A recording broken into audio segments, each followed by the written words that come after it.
There's going to be time in adventures when you're in combat or in some type of encounter and you're going to come across a mass group of creatures. Those individual creatures might be pretty weak overall. However, they can be formed up into what's called a troop. Troop is a Pathfinder 2nd edition mechanic that not only allows the players to fight kind of a more interesting monster or creature by simply grouping them together, and it also allows the GM to only control one creature as opposed to controlling a bunch of individual weaker creatures. So it kind of makes it easier for both sides. My name is Don. I'm trying to be the Sly Strategist, and let's go ahead and get into it.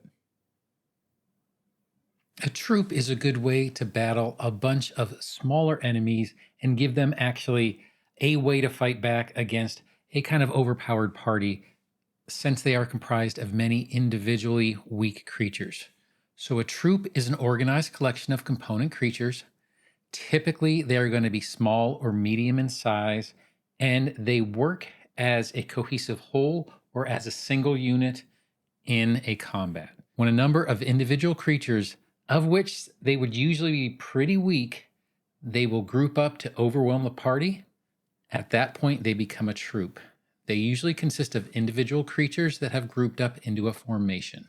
They can be formidable in this regard.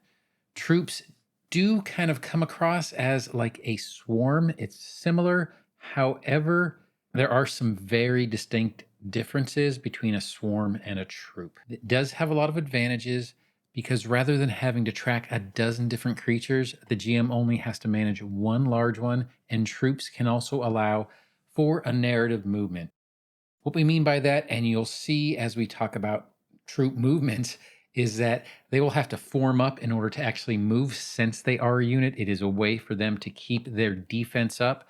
And we'll talk about some individual creatures versus a troop comprised of the individual creatures and how their armor class is different simply because of this troop movement.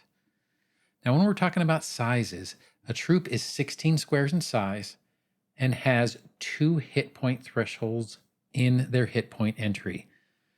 Usually, as they get damaged and they go down these individual thresholds, they will reduce in size first to 12 squares from 16 and then to 8 squares. A troop is going to have troop defenses, form up, and troop movement abilities regardless of the type of troop they are. Now, there are various ones. You could have city guards, you could have shamblers, you could have a troop of skeletal zombies. There are various things that could be a troop, but they all will have at the very least troop defenses, form up, and troop movement abilities. Most troops are going to have a weakness to area damage, and because they consist of multiple individual creatures, it isn't something that a necromancer could summon.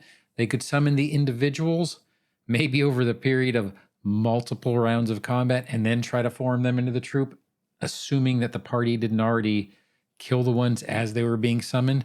But a troop itself cannot be summoned.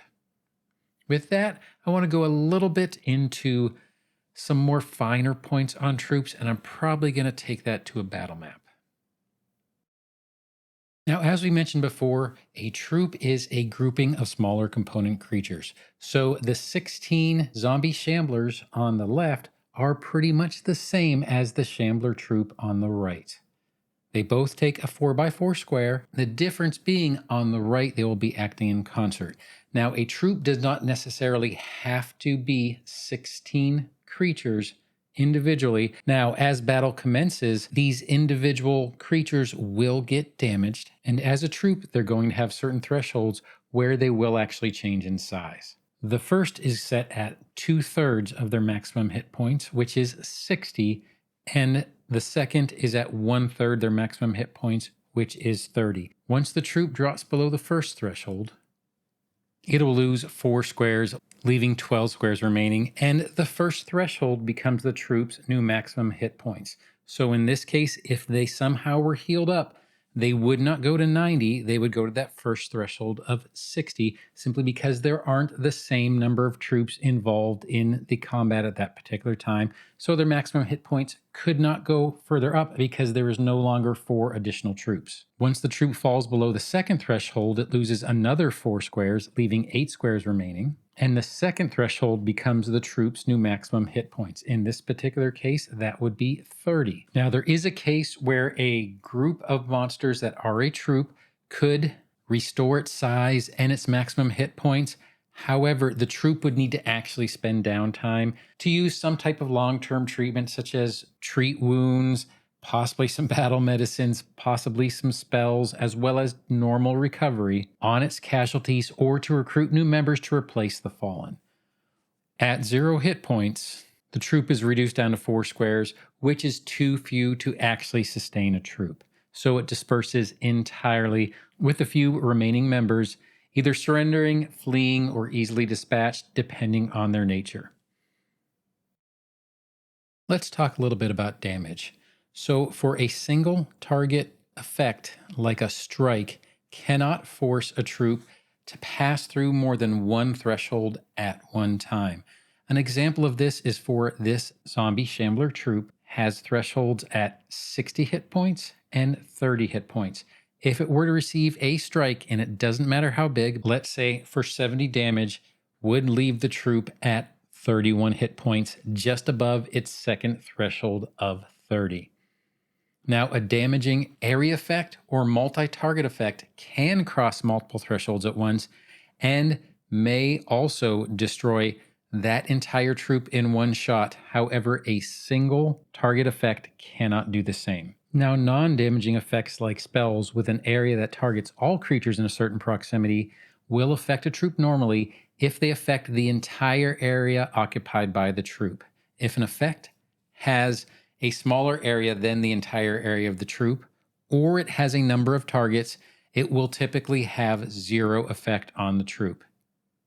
But if the effect can target at least 4 creatures or cover at least 4 squares in the troop, and if it would prevent its targets from acting, cause them to flee, or otherwise make them unable to be a part of the troop and reduce its function for a round or more, the troop loses a number of hit points equal to the amount required to bring it to the next threshold. Therefore, in this case, it could take it from, for a zombie shambler troop, from 60 down to 31 and removing 4 squares. Now, there are going to be certain cases where an effect would both deal damage and automatically cross the threshold due to incapacitating some of the creatures in the troop, even though you are applying damage as well. In this case, you would apply the damage first. If the damage was not enough to cross the threshold on its own, then reduce the hit points to cross the threshold for the incapacitating effect. Now let's talk a little bit about troop movement. Most troops will begin in a gargantuan-sized area that occupies 16 squares on a map.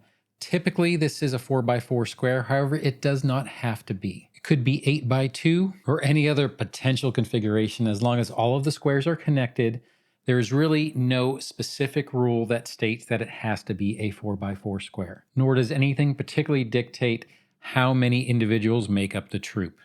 Now, before a troop actually moves, the troop has to perform the single action form up. The troop will choose one of the squares it currently occupies, and it will redistribute its squares to any configuration in which all of the squares are contiguous and within 15 feet of the chosen square.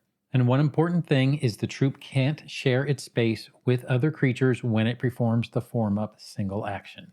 Now, for troop movement, when a troop strides, it first forms up as a free action to condense in a 20-foot by 20-foot area, minus whatever missing squares it might have from any damage it has already taken and thresholds that it has already passed, then moves up to its speed.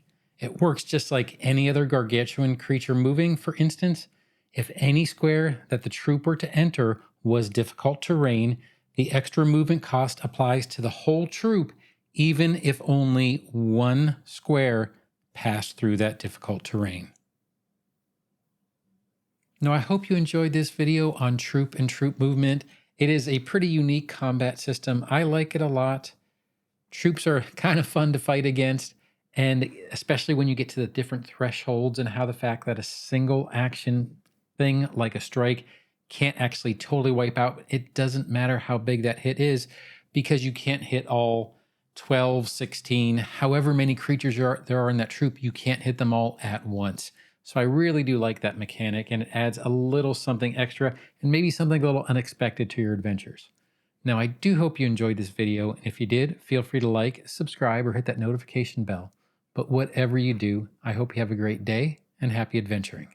Thanks.